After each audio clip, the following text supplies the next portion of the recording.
திமுக தலைமைக்கு மக்கள் இன்னும் ஆழமா அழுத்தமா புரிய வைப்பாங்க.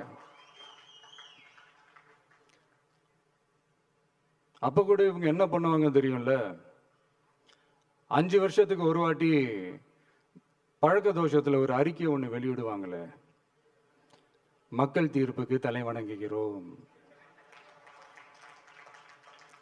அப்படின்ட்டு அந்த அறிக்கையை வெளியிட்டு இப்போ அறிவாலயத்துல போய் ஓடி ஒளிஞ்சுப்பாங்க. இப்பவே ரெடி பண்ணி வச்சுக்கோங்க அந்த அறிக்கையை. எப்படி? மக்கள் தீர்ப்புக்கு தலை வணங்குகிறோம்.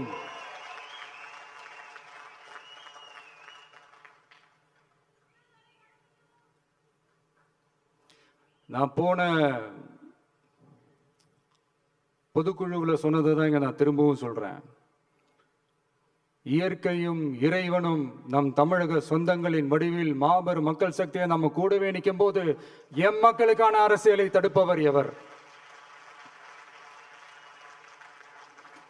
அதனால தோழர்களே, நமக்கு வந்திருக்கிற இந்த இடையூறு வெறும் டெம்பரவரி மட்டும்தான். எல்லாத்தையும் தகர்த்தெறிவோம், மக்களோட கை கோர்த்து நிற்போம், மக்களோட களத்துல போய் நிற்போம். நம்ம பயணத்துல தடம் மாறவே மாட்டோம். இப்பவும் சொல்றேன், 2026 2 பேருக்கு நடுவுலதான் போட்டியே. ஒண்ணு, இன்னொன்னு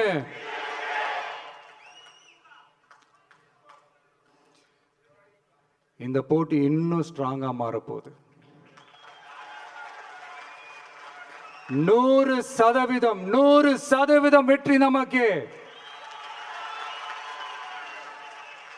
வாகை சூடுவோம், வரலாறு படைப்போம். கான்பிடண்டா இருங்க, நல்லதே நடக்கும், வெற்றி நிச்சயம். மீண்டும் சந்திக்கும் வரை நன்றி, வணக்கம்.